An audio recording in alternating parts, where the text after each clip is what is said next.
Hello everyone, welcome to study for knowledge edge platform. आज के इस वीडियो में हम यूपीएससी सीएपीएफ 2021 में फिजिक्स, मैथ्स एंड रीजनिंग के जो भी क्वेश्चन आए थे उनको देखेंगे इस वीडियो में। ठीक है, यूपीएससी सीएपीएफ 2021 पेपर 1। ठीक है, this is me, this is our website. Start करते हैं। फर्स्ट क्वेश्चन है, the time elapsed between viewing a lightning flash and hearing the thunder of a cloud is 10 second. देखो, speed ज़्यादा किसकी होगी? Speed ज़्यादा किसकी होगी? लाइटनिंग फ्लैश की, है ना। क्यों? क्योंकि वो लाइट है। हियरिंग द थंडर मतलब साउंड की स्पीड, तो आपको ये मालूम होना चाहिए और ऑलरेडी गिवन डाटा है ना, साउंड की स्पीड और लाइट की स्पीड। तो जिसकी स्पीड स्लो है वो ज़्यादा टाइम लेगा, है ना। तो सॉरी, जिसकी स्पीड स्लो है वो ज़्यादा टाइम लेगा, तो time of sound minus time of light, वो कितना बोल रहा है इसमें? 10 सेकेंड्स ना। ठीक है। If the speed of sound and light in air are 330 meter per second and 3 into 10 to the power 8 meter per second respectively, how far away is the storm? तो assume करो यहाँ पे आप ज़मीन पे हो, कहीं पे है ना, मतलब मैं समझाने के लिए बता रहा हूँ। यहाँ पे क्लाउड है, यहाँ पे ये लाइटिंग फ्लैश हुई है। ठीक है, लाइटिंग फ्लैश हुई है ऐसे कुछ। ठीक है, तो आपको यहाँ से यहाँ दिख रहा है ना, तो इनके बीच का डिस्टेंस तो सेम ही है ना, मतलब दोनों केस में सेम ही है डिस्टेंस। तो आपको टाइम का फॉर्मूला पता है ना, time is equal to distance by speed. तो यहाँ पे इस वाले केस में डिस्टेंस सेम है, डिस्टेंस डिवाइड बाय स्पीड कितनी है इसकी? 330 माइनस यहाँ पे भी डिस्टेंस सेम है, और 3 इंटू 10 की पावर 8 इज इक्वल टू 10। तो यहाँ पे 330 है और यहाँ पे 3 इंटू 10 की पावर 8 है, तो ये ऑलमोस्ट जीरो है ना। ठीक है, तो डी की वैल्यू कितनी हो जाएगी? Approximately 10 into 330 will be 3300 metre रफली, है ना, अबाउट। तो आंसर इज बी।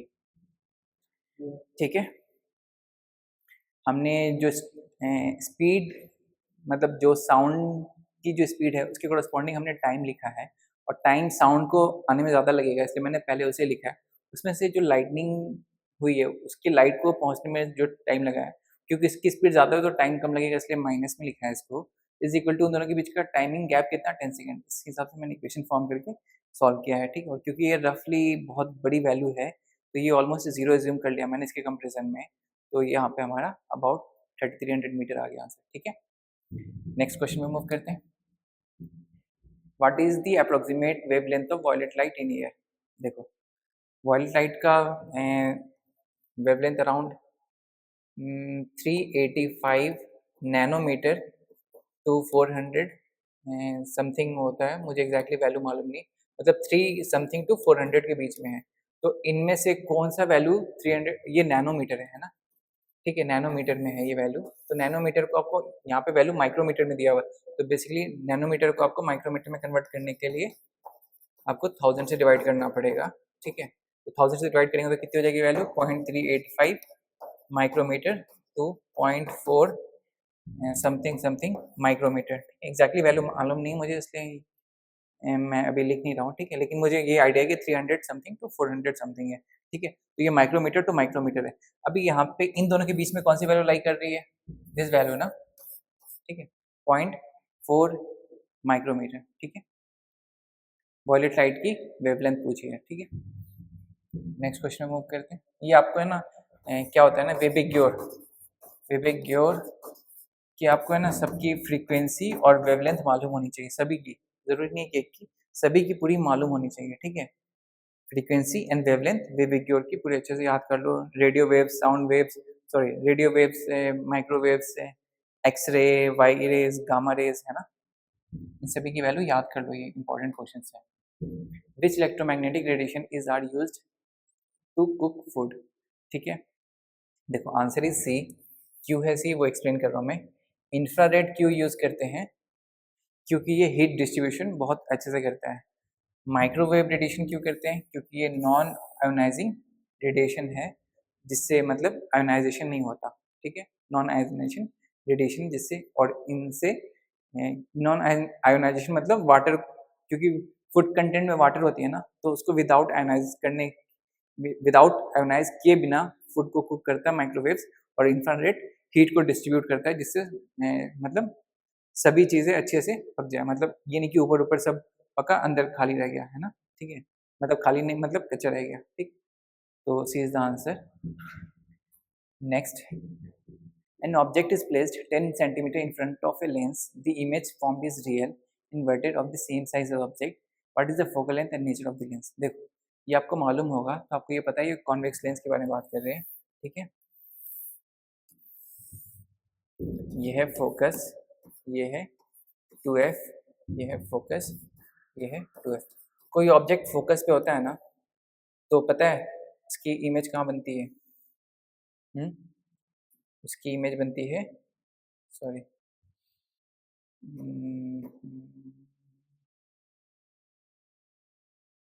उसकी इमेज बनती है इन्फिनिटी.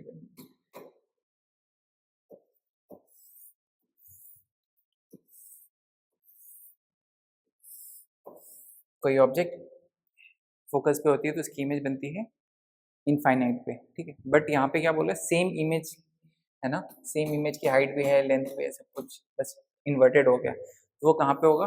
2f पे. ठीक है,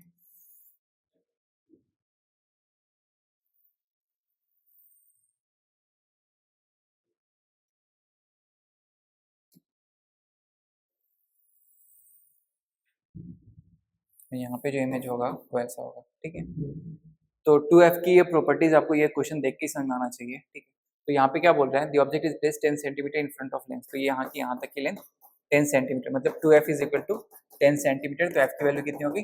5 सेंटीमीटर. फोकल लेंथ कितनी होगी? फोकल लेंथ कितनी होगी? 5 सेंटीमीटर. तो 5 सेंटीमीटर एक ही ऑप्शन है, और क्योंकि कन्वेक्स लेंस है तो इट इज कन्वर्जिंग. तो आंसर इज ए. ठीक है, नेक्स्ट क्वेश्चन पे मूव करते हैं. Which one of the following statement with regard to a short sighted person is correct? ये दिक्कत मुझे है, मुझे दूर की चीज़ें ना मतलब धुंधली दिखती है, और नज़दीक की चीज़ें मुझे साफ दिखती है. तो शॉर्ट साइटेडनेस पर्सन का मतलब क्या है? मुझे नज़दीक की चीज़ें साफ दिख रही है, दूर की चीज़ें क्लियर नहीं दिख रही है. तो यहाँ पे देखो, यहाँ पे क्या बोल रहा है, short sighted person sees the near object blurred. गलत है, ये मुझे साफ दिखती है. Short sighted person sees the near object clearly but distinct object blurred, and concave lens is used to correct this lens. ठीक है, तो बी इज द आंसर. ठीक है, ये वाला. बाकी यहाँ पे क्या हो रहा है, नेक्स्ट वाले पढ़ते हैं. Short sighted person sees the near object blurred, near, ये तो पहले काट कर दो. A short sighted person sees the near object clearly but distinct object blurred, and a convex lens is used to correct this defect. Convex lens नहीं होता, concave होता है. क्यों होता है वो एक्सप्लेन करता हूँ मैं. ठीक है, जो आई बॉल्स होते हैं ना, मतलब ये आई बॉल्स होती है ना, इसमें क्या होता है ना, यहाँ पे एक लेंस होता है. ठीक है, तो यहाँ पे बहुत दूर से लाइट आ रही है. ठीक है, लाइट आ रही है, तो ये कहाँ पे आएगा? फोकस पे मर्ज होना चाहिए ना. ठीक है, बट होता क्या है ना, किसी वजह से ये आई बॉल्स थोड़ी सी बड़ी हो जाती है. ठीक है, या फोकल लेंथ इसका चेंज हो जाता है, तो उसकी वजह से क्या होता है ना, इमेज है ना पहले बन जाती है, पहले बन जाती है. तो यहाँ पे रेटिना पे इमेज बनना था, रेटिना पे इमेज नहीं बन रही है. तो यहाँ पे क्या करते हैं, कनकेव लेंस हम प्लेस कर देते हैं, जिसकी वजह से ना यहाँ पे लाइट आएगी और थोड़ी सी डाइवर्ज करके यहाँ पे इमेज फॉर्म कर देगी. ठीक है, इसलिए यहाँ पे कनकेव. कन्वेक्स लेंस अगर यूज़ कर लिया ना, तो ये और मर्ज करके और पहले इमेज बना देगी, है ना, और पहले इमेज बना देगी, तो वो रेटिना पे तो पहुँच ही नहीं रही है ना. इसलिए कनकेव लेंस है ना डाइवर्जिंग लेंस होता है, convex lens is converging lens. ठीक है, इसलिए आंसर बी है हमारा. नेक्स्ट क्वेश्चन में मूव करते हैं. When a white light beam is made to fall on a hollow prism filled with water. देखो वाटर की भी डेंसिटी मतलब एयर से ज़्यादा ही होती है ना, तो ये भी बेंड करेगा जिस तरह से प्रिज्म, नॉर्मल प्रिज्म बेंड करता है. It breaks into 7 constituent colours. वो हमने देखा है ऑलरेडी कुछ देर पहले. VIBGYOR which one of the following colour suffers maximum angle deviation. तो आपको ये पता होना चाहिए प्रिज्म में. ठीक है, प्रिज्म में जब वाइट लाइट ऐसे स्प्लिट करती है, तो सबसे ज़्यादा कौन सी स्प्लिट करती है, मतलब डेविएट करती है ऐसे, विबिग ग्योर. ठीक है, तो वॉयलेट लाइट सबसे ज़्यादा डेविएट करेगी. तो आंसर इज बी. ठीक है, नेक्स्ट क्वेश्चन देखते हैं. The following figure shows the image of a clock in a plane mirror. Image show कर रही है, एक्चुअल टाइम नहीं है, तो इसका आप मिरर एक्चुअल बनाएंगे.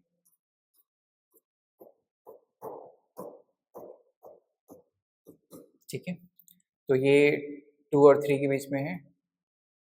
तो यहाँ पे ये उस तरफ है, तो ये इस तरफ होगा. ये बेसिकली 10, 11, 12 नहीं, तो इनके बीच में होगा ये ऐसा, ठीक है। ये इस तरफ है, 5 पे है, तो ये 5 पे हो जाएगा, है ना। तो बेसिकली 9:25 हो रहा है ये, है ना, ठीक है। 9:25 इज द टाइम, ठीक है। मिरर इमेज मैंने बना के बस देख लिया। नेक्स्ट, विच वन, ये ज्योग्राफी का क्वेश्चन है, लेकिन मैंने फिजिक्स में, मतलब फिजिक्स को क्यों कंसिडर कर सकते हैं आप, कंसिडर नहीं करना, मतलब बेसिकली मैंने क्यों लिया इसमें एक्सप्लेनेशन है इसलिए बेसिकली, ठीक है। विच one of the following is not luminous, तो लुमिनस का मतलब क्या पहले होता है ये समझो आप, है ना।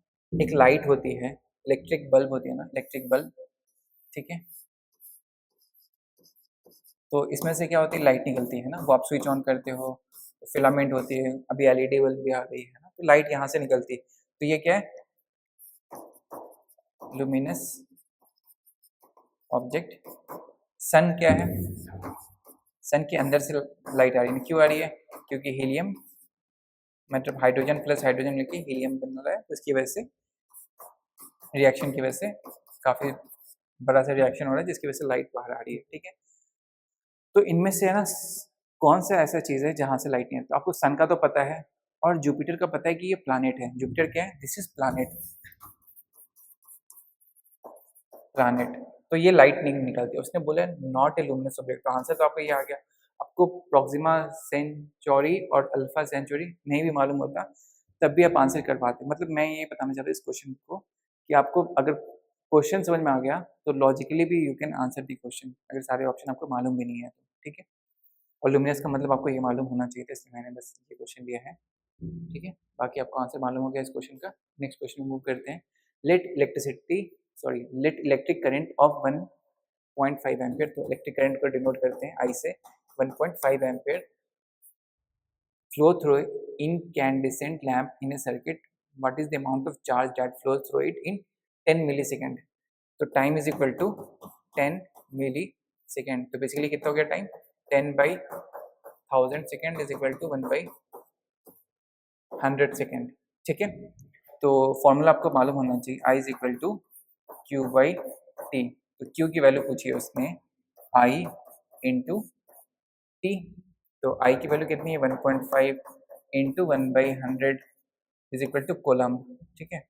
Ampere into second is equal to coulomb, unit है, तो यहाँ पे आप डिवाइड करेंगे तो 0.015 कोलम हो जाएगा, तो this will be the answer, option देखिए, ऑप्शन ए, ठीक है।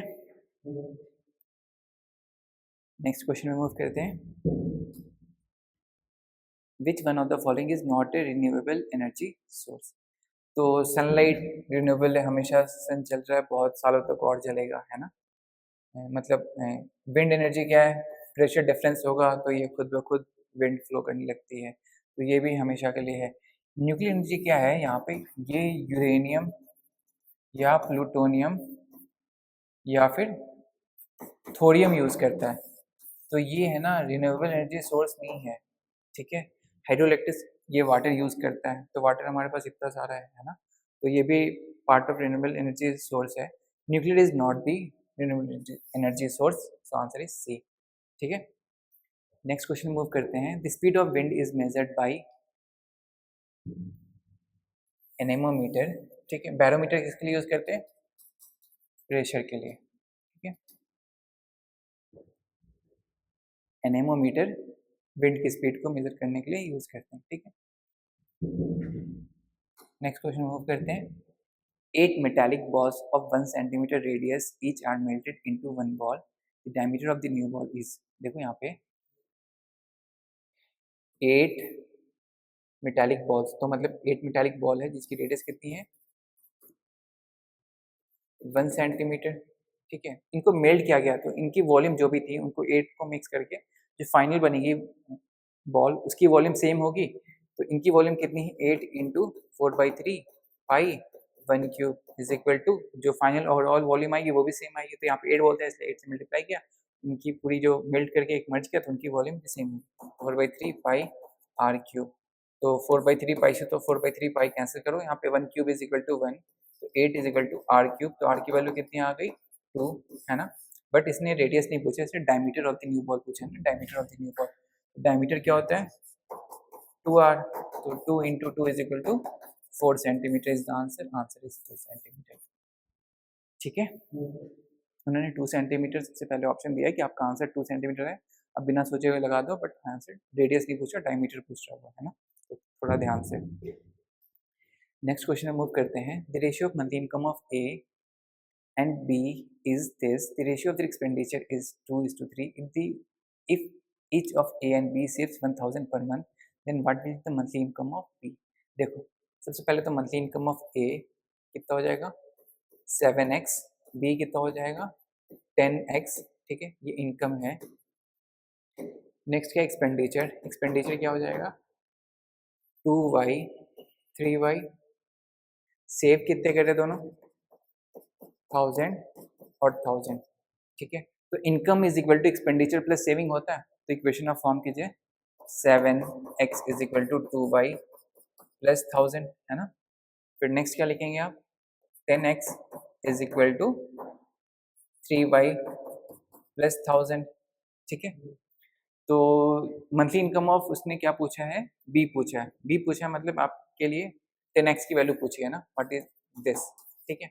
तो 10x को कैलकुलेट करने के लिए हमने y को कैंसिल कर लेंगे, तो y को कैंसिल करने के लिए क्या करेंगे यहाँ पे 3 से मल्टीप्लाई करेंगे, यहाँ पे 2 से मल्टीप्लाई करेंगे, क्योंकि 2 और 3 कैल्सियम क्या होगा 6, तो इसे 6 फॉर्म करना है, इसे भी 6 फॉर्म करना है, तो 2 को 3 मल्टीप्लाई करेंगे तो इट विल बी 6, 3 को 2 से मल्टीप्लाई करेंगे इट विल बी 6, तो पूरे को मल्टीप्लाई करना है, ऐसा नहीं कि सिर्फ इन दोनों को ही मल्टीप्लाई करना, पूरे से मल्टीप्लाई होगा। तो क्या होगा यहाँ पे 21x is equal to 6y plus 3000, और यहाँ पे हो जाएगा 20x is equal to 6y plus 2000, है ना। तो यहाँ पे माइनस किया माइनस किया माइनस किया, ये तो कैंसिल हो गया, तो it will be x is equal to 1000, x की वैल्यू 1000 आई है, बट यहाँ पे कितनी b की वैल्यू 10x है, तो 10 into 1000 is equal to 1000 equal to 10,000, तो b की इनकम कितनी है 10,000, तो आंसर इज b, ठीक है।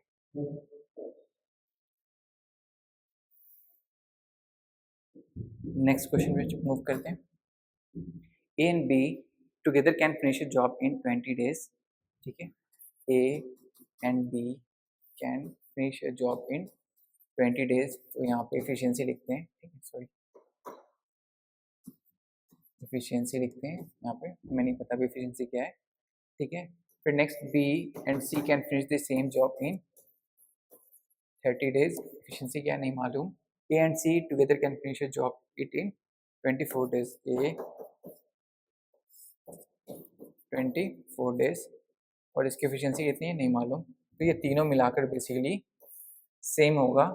यहाँ पे जो होना वैल्यू है टोटल वर्क, यहाँ पे क्या लिखते हैं टोटल वर्क इन यूनिट, तो 20 30 24 कैल्सियम क्या होगा 120, आप कैलकुलेट कीजिएगा 120 आ जाएगा, तो इसकी एफिशिएंसी कितनी हो गई ए प्लस बी की 6 हो जाएगी, यहाँ पे कितनी एफिशिएंसी हो जाएगी 4 हो जाएगी, यहाँ पे एफिशिएंसी कितनी हो जाएगी 5 हो जाएगी, ठीक है। तो आपको क्या चाहिए ए चाहिए ना, इन दोनों को इससे नहीं, इनको इससे माइनस कीजिए आप, ठीक है, इनको इसके साथ माइनस कीजिए, तो क्या हो जाएगा यहाँ पे माइनस करने पे a माइनस बी हो जाएगा, ठीक है, ठीक है। तो a माइनस बी मतलब ये वाली वैल्यू और ये वाली वैल्यू को माइनस किया मैंने, तो एफिशिएंसी इन दोनों की मिलाकर, मतलब यहाँ पे इसकी एफिशिएंसी 5 है, इसकी एफिशिएंसी 4 है, तो इन दोनों को इससे माइनस करेंगे तो एफिशिएंसी कितनी बचेगी यहाँ पे 1 बचेगी, है ना। तो यहाँ पे कितनी वैल्यू आएगी a माइनस बी इज 120, ठीक है, बट हमें 120 का काम नहीं है। अभी देखो यहाँ पे a प्लस बी और a माइनस बी इन दोनों को ऐड करेंगे यहाँ पे, तो इनकी एफिशिएंसी 1 है, इसकी एफिशिएंसी 6 है, तो यहाँ पे ऐड होके minus B plus B cancel हो जाएगी, तो यहाँ पे 2a हो जाएगी, है ना। 2a की एफिशिएंसी कितनी है 7, 2a की एफिशिएंसी 7 है ना। तो यहाँ पे कितना हो जाएगा, अभी अभी 2a के लिए तो नहीं चाहिए ना हमें, 2a की एफिशिएंसी 7 है, तो a की एफिशिएंसी कितनी होगी 7/2, a की एफिशिएंसी 7/2 हो जाएगी, तो यहाँ पे टोटल वर्क कितना हो जाएगा आपको पता है, टोटल टाइम बेसिकली डेज, तो d into 7/2 is equal to 120, तो d की वैल्यू हो जाएगी 240/7, तो आप लिख सकते हैं इसको 7 3 304 304 2, ठीक है, 34 2/7 ऑप्शन है दिस इज द आंसर, ठीक है। In how many days A alone can finish the job, ठीक है। आपको एफिशिएंसी मेथड आती है तो आपको समझ में आया मैंने क्या किया है, ठीक है। Next question, A tree is at present 9 feet tall. If every year it grows 1/9 of its height, what will be the height of the tree after 3 years? तो पहले ईयर के स्टार्टिंग में 0 टाइम पीरियड पे था उसकी height 9 feet, 1 साल के बाद इसकी हाइट कितनी हो जाएगी 9 plus 9 into 1/9 it will B 10 feet, ठीक है। तो सेकेंड ईयर के बाद उसकी हाइट कितनी हो जाएगी 10 plus 10/9 is equal to 11.11। Third year के बाद उसकी हाइट कितनी हो जाएगी 11.11 plus 11.11 divide by 9 will be 1 point, ये हो जाएगी 212, ठीक है। फिर यहाँ पे 21313 ऐसा, ठीक है। तो और यहाँ पे 11.11 ऑलरेडी है, तो इनको ऐड करेंगे तो क्या होगा 1.23 इट विल बी 12.34 और एग्जैक्ट ऑप्शन आपके पास है यहाँ पे 12.34 फीट, ठीक है। मैं स्टेप बाय स्टेप क्यों कर रहा हूँ, क्योंकि आपको समझ में आना चाहिए मैं कर क्या रहा हूँ, ठीक है। बाकी आपको समझ में आ गया तो क्वेश्चन तो आप तो बहुत सारे स्टेप इसमें स्किप कर सकते हैं, ये एरो बना के ऐसे लिखने की जरूरत नहीं है, बहुत सारी चीज़ें इतना यहाँ पे लिख दिया फिर यहीं पे कंटिन्यू किया फिर इसके आगे कंटिन्यू कर लिया आपने, ऐसे सॉल्व कर, ठीक है।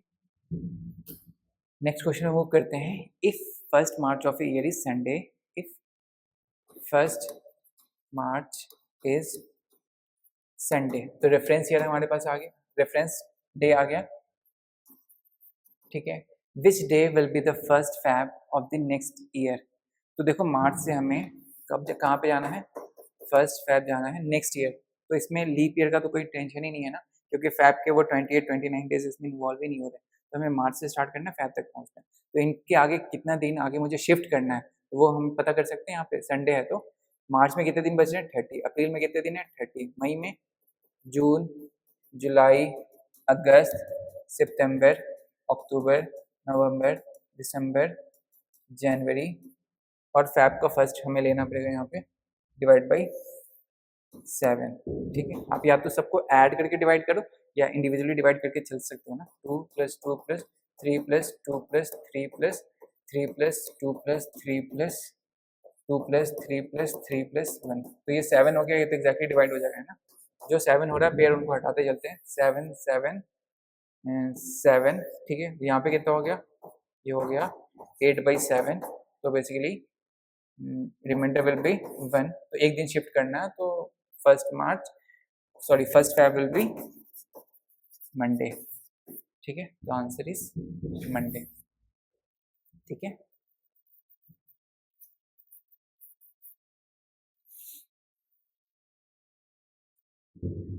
नेक्स्ट क्वेश्चन सॉल्व करते हैं।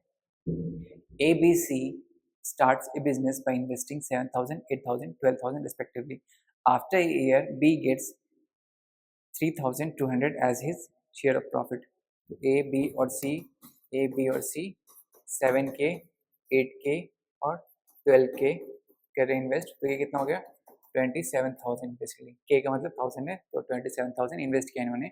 तो B को 8,000 पे कितना मिला है 3200, तो 3200 80 का कितना है, 80 का कितना है 40% है ना, 40% आपको मालूम होगा 8 के टेबल में, मतलब यहाँ पे 800 अगर लेते हैं या 80 लेते हैं आप, 80 के रिस्पेक्ट में ये 32 कितना है 40%, ठीक है। तो 40% इसका कैलकुलेट कर लो आप, तो 40/100 इंटू 27 दिस, तो 20 से ये 20 कैंसिल हो जाएगी, तो it will B 27 into 4 is 108, फिर यहाँ पे 20 है तो 10,800, ठीक है। तो आंसर विल बी डी, ठीक है।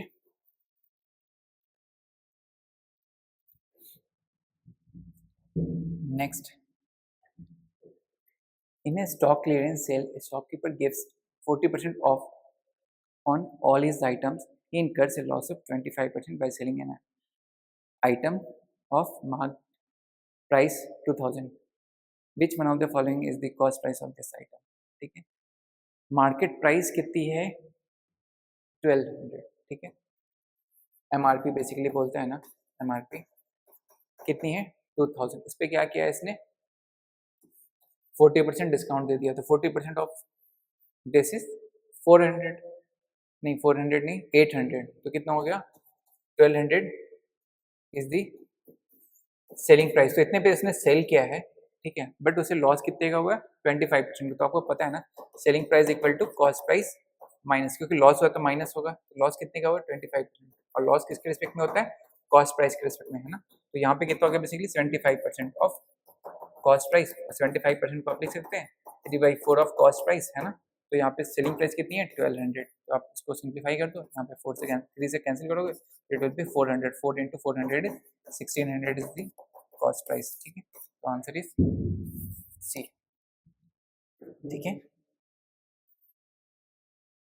वो डायरेक्टली फॉर्मूला लिखा होता है ना, this minus this this this this, मैं वैसे नहीं लिख रहा, आपको फॉर्मूला पता है तो डायरेक्टली पुट करके आप सॉल्व कर सकते हो, लेकिन मैं एक्सप्लेनेशन दे रहा हूँ कि समझ में आनी चाहिए चीज़ें क्या हो रही है ना।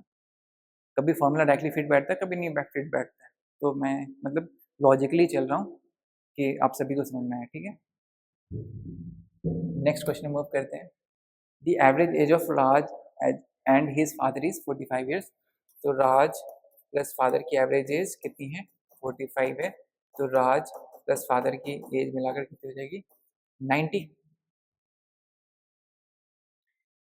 If age of father and grandfather of Raj are respectively 2 and 3 times of Raj, तो फादर की 2 टाइम्स राज है और ग्रैंडफादर की एज 3 टाइम्स राज है, ठीक है। तो यहाँ पे हम कैलकुलेट कर सकते हैं, यहाँ पे आर की वैल्यू पुट कर देंगे 2r, R plus 2r is equal to 90, तो आर की वैल्यू कितनी आ जाएगी 30, तो एफ की वैल्यू कितनी आ जाएगी 60, इसकी वैल्यू कितनी आ जाएगी 90। तो इसने क्या पूछा क्वेश्चन में, in the age of Raj grandfather is 90 years, ठीक है।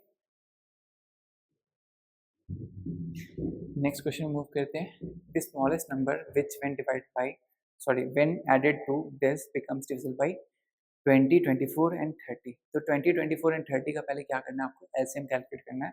तो 20, 24 और 30 का एलसीएम होगा 120, कैलकुलेट कीजिए। फिर 120 से आप क्या कीजिए इस 10,000 को डिवाइड कीजिए। तो 120 8 टाइम्स में 960 आएंगे यहाँ पे, ठीक है। तो इट विल बी 400, 3 टाइम्स में ये आएंगे 360, ठीक है। तो यहाँ पे क्या बचेगा 40। तो ये है ना, अगर 10,000 से 40 कम करेंगे हम तो ये 120 से एग्जैक्टली डिवाइड होगा, बट ये 1000 से ज़्यादा नंबर कितने होने चाहिए, है ना। तो ये 40 तो है, तो बेसिकली यहाँ पे इस नंबर को ऐसे डिस्ट्रीब्यूट करेंगे हम, है ना। तो 9960, ये तो नंबर एग्जैक्टली डिवाइड हो रहा है 120 से, प्लस 40, ठीक है। तो इसमें क्या बच रहा 40 रिमाइंडर बच रहा, तो हमें इस नंबर में और क्या ऐड कर दें जो एग्जैक्टली ये 120 से डिवाइड हो जाए, तो 80 नंबर मिसिंग हो रहा है ना, ठीक है।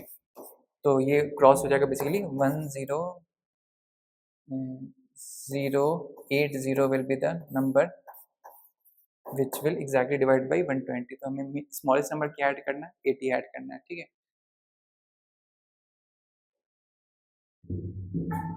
नेक्स्ट क्वेश्चन मूव करते हैं। Suppose the nth term of a series is 1 plus n by 2 plus n square by 2 if there are 20 terms in the series then the sum of the series is। देखो ये यहाँ 3 series एक साथ लिखी हुई है, a n की value लिखी हुई है 1 plus n by 2 plus n square by 2, तो इनको इंडिविजुअली सॉल्व करते हैं। 1 को 20 टाइम्स लिखेंगे, 20 टाइम्स लिखेंगे तो कितना हो जाएगा ये सब 20। n by 2 को इसी तरह मतलब 20 टाइम्स लिखेंगे तो क्या इसका समेशन 1/2 कॉमन ले लिया, और n मतलब 1 + 2 + 3 + 4 + 5 + 6 इस तरह 20, इसका समेशन क्या हो जाएगा n + 1 डिवाइड बाई 2, तो it will B 1/2 into 20 into 21 divide by 2, तो यहाँ पे हो गया 4 से ये डिवाइड किया तो ये 5 हो गया, ये हो गया 105, ठीक है। अभी n स्क्वायर बाई 2 हो रहा है ना, n स्क्वायर बाई 2, तो यहाँ पे 1/2 कॉमन हो जाएगा। फिर इसके n स्क्वायर का समेशन मतलब 1 स्क्वायर + 2 स्क्वायर + 3 स्क्वायर + 4 स्क्वायर, इस तरह से समेशन हम आगे बढ़ रहे हैं। तो इसकी वैल्यू कितनी हो जाएगी, फॉर्मूला क्या है n + 1 2n + 1 डिवाइड बाई 6, है ना। तो यहाँ पे वैल्यू लिख सकते हैं 1/12 इंटू 20 इंटू 21 इंटू 41, ठीक है। 4 से ये कैंसिल होगा 3 टाइम्स में 4 से ये 5, 3 से कैंसिल होगा 7 टाइम्स में, तो 35 इंटू 41, 35 से ये 1 कैरी हो मतलब होगी तो 5, 3 कैरी करेगी, ये होगा 140, 140 में 3 ऐड कर दिया तो 143, 143, तो इसमें ऐड कर दीजिए बाकी सारे नंबर को, ये इनको इनको और इनको एक साथ ऐड कीजिए तो क्या हो जाएगा 1435 और 105 और 20, so it will be 0651, 1560 is the answer, D is the answer. ठीक है, नेक्स्ट क्वेश्चन में मूव करते हैं.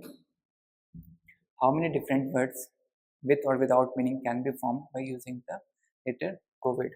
तो कोविड में सारे लेटर अलग है ना, ठीक है, 5 लेटर है, 5 स्पेस फिल करनी है, तो आपके पास क्या है 5 4 3 2 1 is equal to 5 factorial is equal to 120, ठीक है, या फिर 5 इज इक्वल टू 5 फैक्टोरियल, आपको जो सही लगे, आंसर इज टी, ठीक है 120. नेक्स्ट क्वेश्चन पे चलते हैं. Shopkeeper gives 2 consecutive discount of 10% and 5% respectively on its item.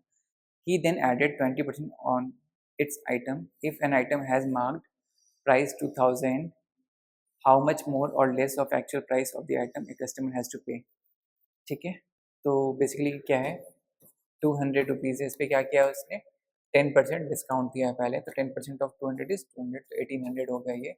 1800 पे उसने 5% फिर से डिस्काउंट दिया है, तो 18 रुपीज़ हो जाएगा 1%, तो 90 रुपीज़ का डिस्काउंट दिया है, तो 19 रुपीज़ का डिस्काउंट दिया बेसिकली कितना हो गया 1710, ठीक है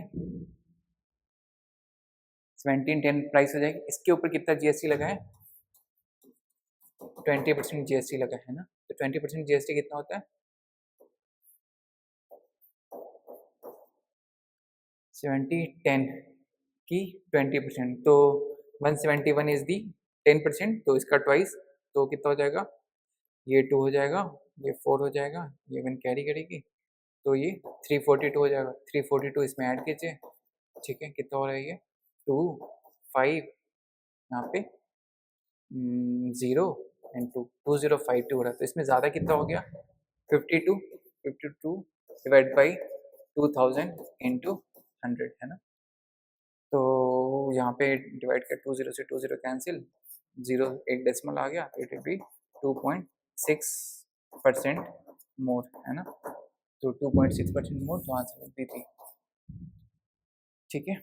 मतलब प्राइस इतना था, उसने पहले 10% डिस्काउंट दिया, फिर 5% डिस्काउंट दिया, फिर 20% जीएसटी ऐड कर दिया, तो उसके बाद प्राइस हो गई उसकी 2052, तो इनिशियली 2000 था, उसके रिस्पेक्ट में 2052 ज़्यादा है, तो ज़्यादा कितने परसेंट ज़्यादा है तो कैलकुलेट किया हमने यहाँ पे, तो इट विल बी 2.6% मोर है ना, तो आंसर इज बी, ठीक है. नेक्स्ट क्वेश्चन मूव करते हैं.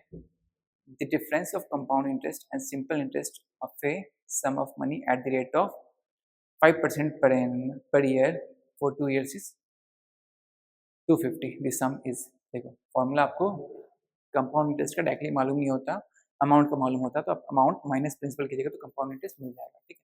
तो डायरेक्टली फॉर्मूला लिखते हैं कंपाउंड इंटरेस्ट का, P1 plus rate of interest दिया हुआ है ना 5/100 की power 2 minus P into R into 2 divide by 100 is equal to कितना 250, ये दिया हुआ है.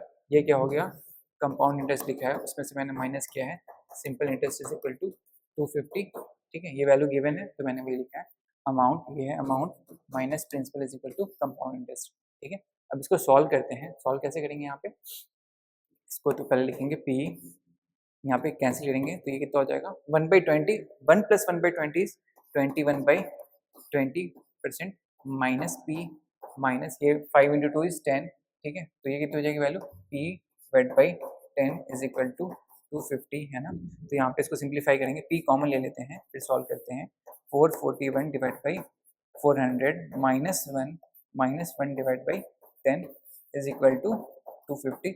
इसको सिंप्लीफाई करते हैं तो यहाँ पे क्या हो जाएगी वैल्यू P एलसीएम क्या हो जाएगी 400 है ना, तो 441 minus 400 minus 40 is equal to 250।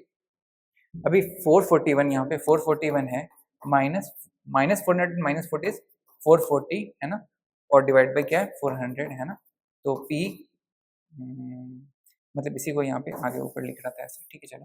P into this value is equal to 250। तो यहाँ पे ये 441 माइनस 440 इज 1 हो गया, तो ऊपर क्या बचा 1/400। तो 400 को उस तरफ ट्रांसफर कर देंगे तो क्या हो जाएगी value, P is equal to 250 into 400। तो it will be 100 into this, ठीक है। तो इट विल बी 1 लाख, ठीक है।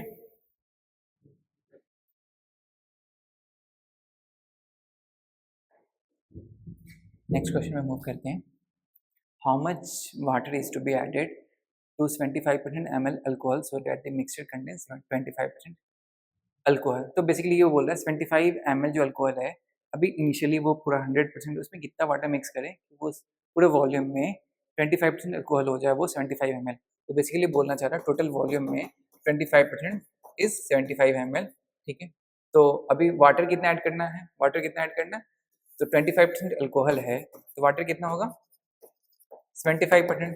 तो 25% इज दिस मच, तो 25% इज 3 से मल्टीप्लाई कर दो ऊपर, 3 into 25 ml is equal to 225 ml, ठीक है। तो आंसर इज बी, ठीक है। सिंपल सा क्वेश्चन है। नेक्स्ट क्वेश्चन वो करते हैं। 35% of A number is 416 more than 27% of the same number, then the number is, देखो 35% of a number is 416 more than 27% of the same number, ठीक है। तो ये 27% ऑफ x किस तरफ लाके माइनस कर देंगे, 35% of x minus 27% of x is equal to 416। तो 35 minus 27 is 8% of x is equal to 416।